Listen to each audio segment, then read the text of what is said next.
Bismillahirrahmanirrahim. Assalamualaikum warahmatullahi wabarakatuh. Kisah seorang anak raja yang menjadi kekasih Allah, waliullah, dalam kondisi zuhud dan soleh, taat kepada Allah Subhanahu wa Ta'ala. Seorang raja yang hidup di zaman itu bernama Harun ar-Rasyid mempunyai seorang anak laki-laki yang berumur sekitar 16 tahun. Ia banyak duduk di majelis orang-orang yang zuhud dan warok. Ia juga sering berziarah ke pemakaman orang-orang soleh. Ketika sampai di pemakaman, ia berkata, "Ada masanya kalian tinggal di dunia ini dan sebagai tuannya. Akan tetapi ternyata dunia tidak melindungi kalian sehingga kalian sampai ke dalam kubur. Seandainya aku mengetahui apa yang menimpa kalian sekarang ini, tentu aku ingin mengetahui apa yang kalian katakan dalam menjawab pertanyaan-pertanyaan yang ditanyakan kepada kalian." Kemudian ia membaca syair ini, "Taru'uniyal janaizu kulla yaumin wa yahzununi buka'un naihat." Pemakaman menakutkanku setiap hari. Suara tangisan dan ratapan wanita yang berduka cita membuatku sedih. Pada suatu hari, ia datang ke istana ayahnya, Harun ar-Rasyid. Pada waktu itu semua materi dan para pejabat kerajaan beserta tamu-tamu terhormat lainnya sedang berkumpul bersama raja. Sedangkan anak laki-laki tersebut hanya mengenakan kain yang sangat sederhana dengan surban di kepalanya. Ketika orang-orang istana melihat dirinya dalam keadaan seperti itu, mereka saling berkata, "Tingkah laku anak gila ini menghina Amirul Mukminin di hadapan para bangsawan. Jika Amirul Mukminin menasihati dan mengingatkannya, mungkin ia akan berhenti dari kebiasaan gilanya itu." Begitu mendengar perkataan mereka, Amirul Mukminin berkata kepada anak laki-lakinya, "Wahai anakku sayang, engkau telah mempermalukan diriku di hadapan para bangsawan." Mendengar kata-kata itu, ia tidak menjawab sepatah kata pun atas perkataan ayahnya. Tetapi ia memanggil seekor burung yang bertengger di ruangan tersebut dan berkata, "Demi zat yang menciptakanmu, terbang dan hinggaplah di atas tanganku." Burung itu pun terbang dan hinggap di atas tangannya. Kemudian ia berkata, "Sekarang kembalilah ke tempatmu." Maka terbanglah burung itu lalu kembali ke tempatnya. Setelah itu ia berkata, "Ayahku, sebenarnya kecintaanmu kepada dunia itulah yang telah menghinakan diriku. Sekarang aku telah bertekad untuk berpisah denganmu." Setelah berkata demikian, anak tersebut pergi meninggalkan istana. Ia pergi hanya membawa Al-Quran. Ibunya memberi sebuah cincin yang sangat mahal agar dapat digunakan pada saat memerlukan. Ia berjalan dari istana hingga tiba di Basrah. Ia mulai bekerja sebagai buruh, tetapi dalam 1 minggu ia hanya bekerja selama 1 hari, yakni pada hari Sabtu. Hasil jerih payahnya selama sehari ia gunakan untuk keperluan hidupnya selama seminggu. Kemudian pada hari ke-8, yakni pada hari Sabtu, ia bekerja lagi. Ia hanya menerima upah sebesar 1 dirham dan untuk keperluan setiap harinya. Ia menggunakannya sebesar 1 danak, 1/6 dirham. Ia tidak mau mengambil lebih atau kurang dari upah tersebut. Kisah selanjutnya diceritakan oleh Abu Amir Basri rahmatullah alaih. Ia berkata, ketika sebelah dinding rumahku roboh, aku memerlukan seorang tukang batu untuk memperbaiki rumahku.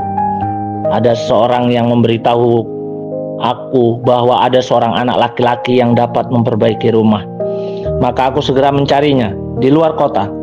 Aku melihat seorang anak muda tampan yang sedang duduk membaca Al-Quran. Di sisinya terletak sebuah tas kecil. Aku bertanya kepadanya, "Wahai anakku, apakah engkau mau bekerja sebagai buruh?" Ia menjawab, "Mengapa tidak? Kita memang diciptakan untuk bekerja."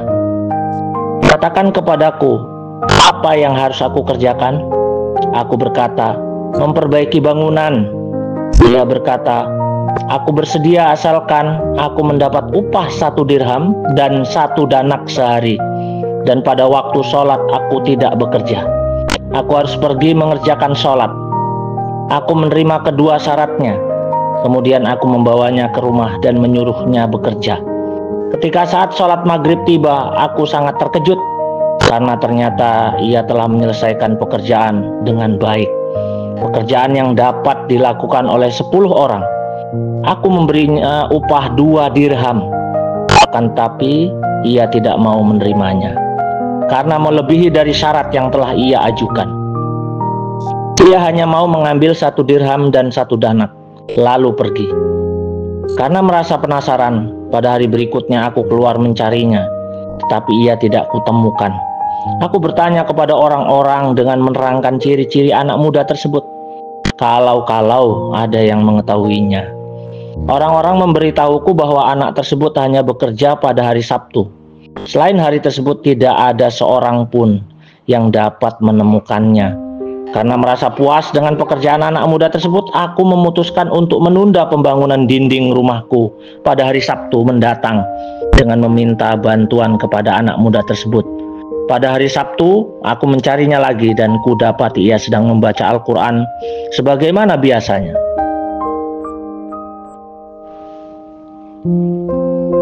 Kemudian, aku mengucapkan salam kepadanya dan menanyakan apakah ia bersedia bekerja lagi di tempatku dengan syarat yang sama dengan hari Sabtu yang lalu. Ia berangkat bersamaku dan mulai mengerjakan dinding rumahku lagi. Aku masih merasa sangat penasaran dengan pekerjaan anak muda tersebut.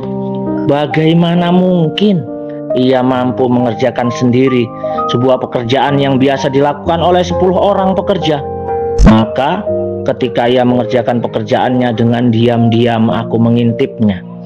Betapa terkejutnya ketika aku melihat apa yang dilakukannya.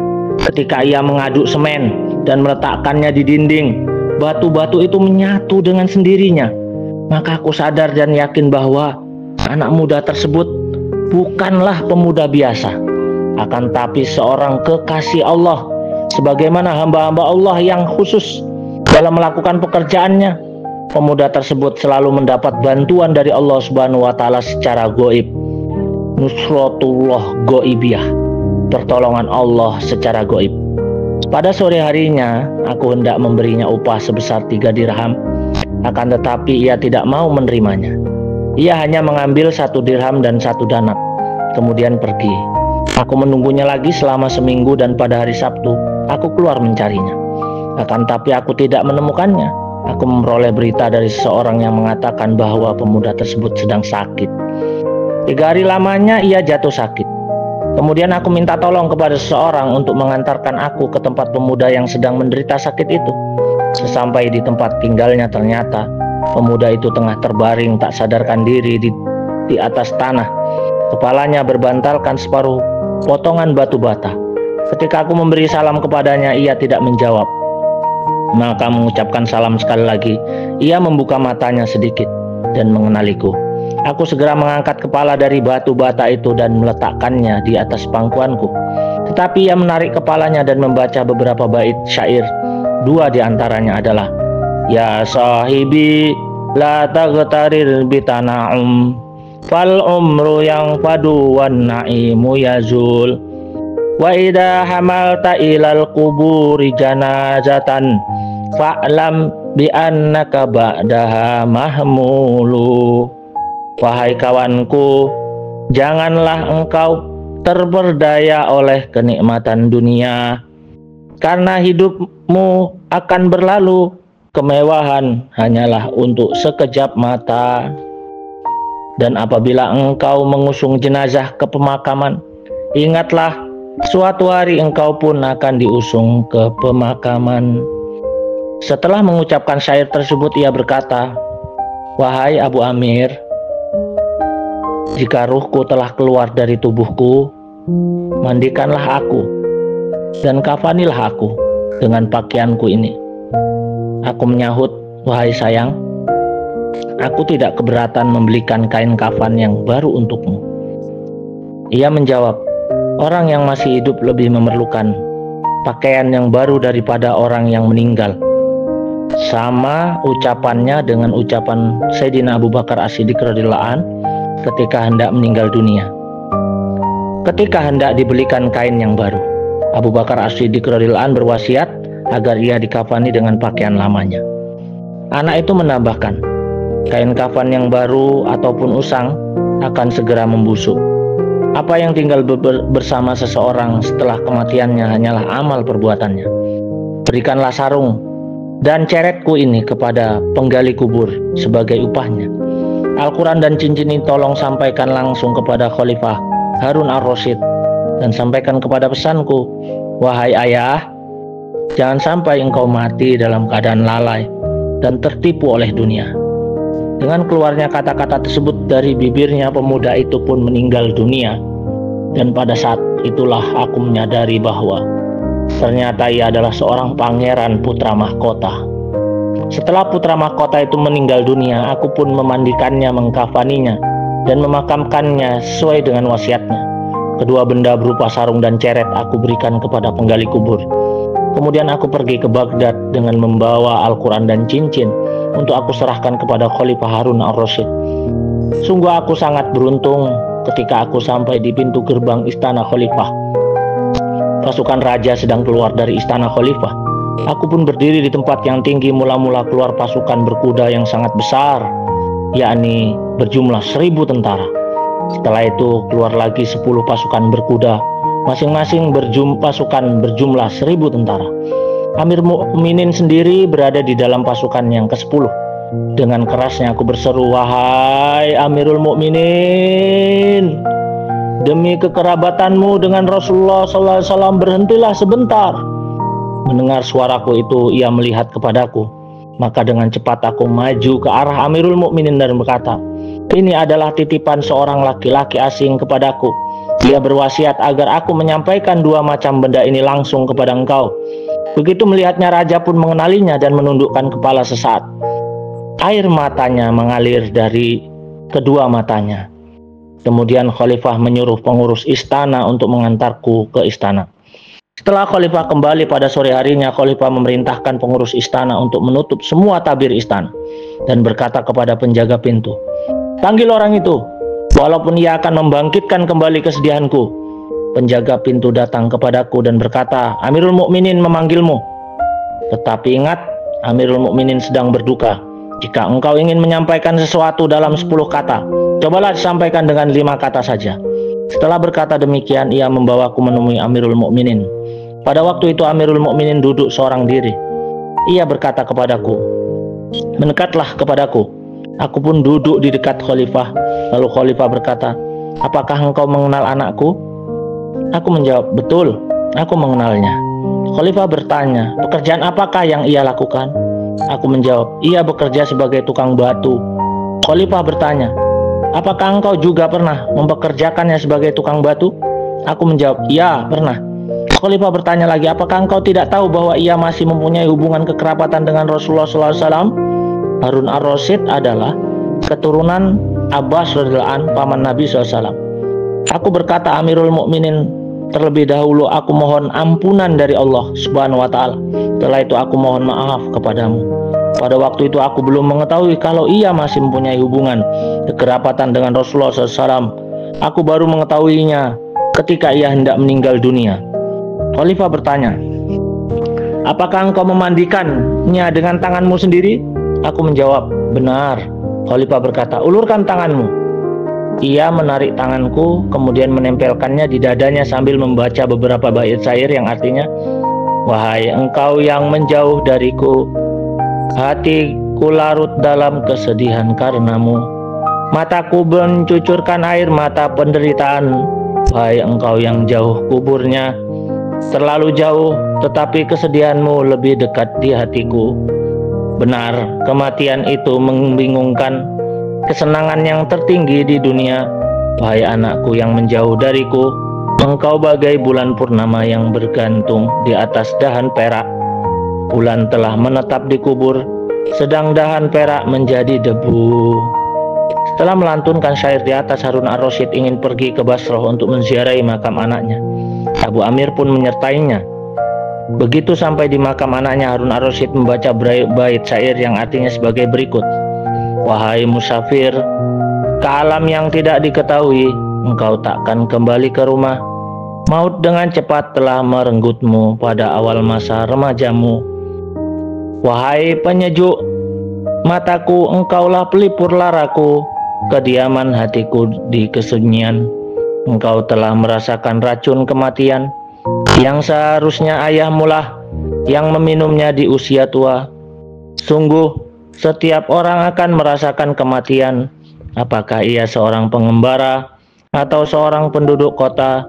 Segala puji bagi Allah yang Esa, yang tidak mempunyai sekutu, karena ini adalah bukti keputusannya. Abu Amir rahmatullah alaihi berkata, pada malam harinya, ketika aku telah menyelesaikan wirid-wiridku, aku tertidur. Dalam tidurku aku bermimpi melihat sebuah istana yang berkubah dari nur, yang di atasnya terdapat awan dari nur yang menaunginya. Kemudian awan itu hilang, dan anak itu memanggilku sambil berkata, wahai Abu Amir, semoga Allah Subhanahu wa Ta'ala memberimu balasan yang lebih baik, karena engkau telah memandikan, mengkafaniku, memakamkanku, dan telah menunaikan semua wasiatku.